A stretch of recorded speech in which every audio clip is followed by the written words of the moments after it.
कि तोहरा याद से हो जाए बनाराज रजऊ उड़न बाज रजऊ धोखेबाज छाने छाने बदले तोहरा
मिजाज बहुत सारा आशीर्वाद पुरस्कार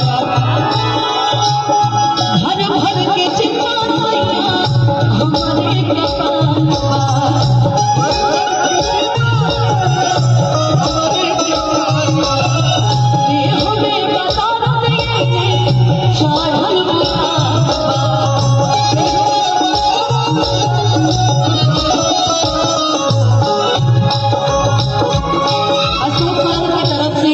बहुत सारा आशीर्वाद कहाँ निर्वाचन भैया घर घर के चिंता हमारे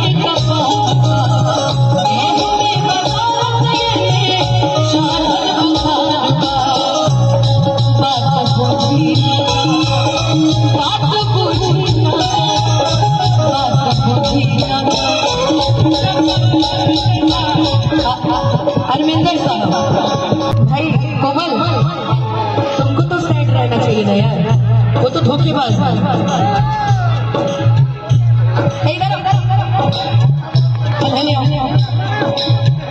देखिए भाई वो कलाकार ही नहीं जिसमें कोई भाव ना हो, ठीक ना, तो कलाकार हो तो भाव देना पड़ेगा कि तू तो अनुपमा के दिल में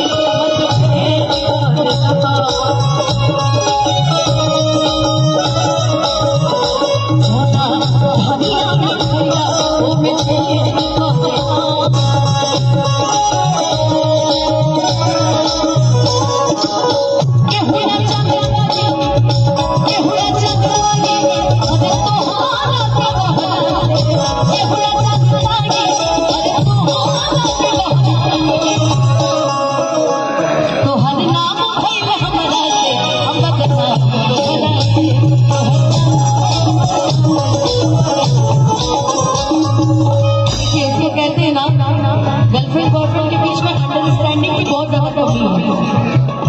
तुम लोग पहले डिसाइड कर लो कि इसका नाम किससे हुआ है।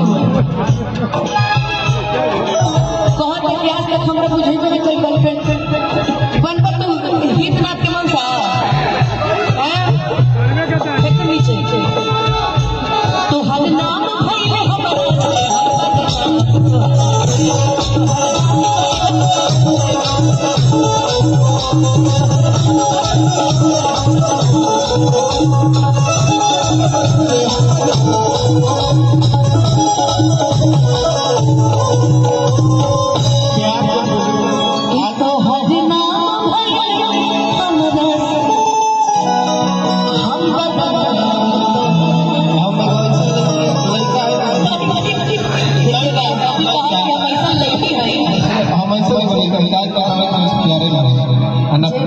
प्यार ना करेला न सीधे पागल लड़की पता पता करे ना पटी तो हरकत वैसे पूरा से ना पटी हरकत सुधार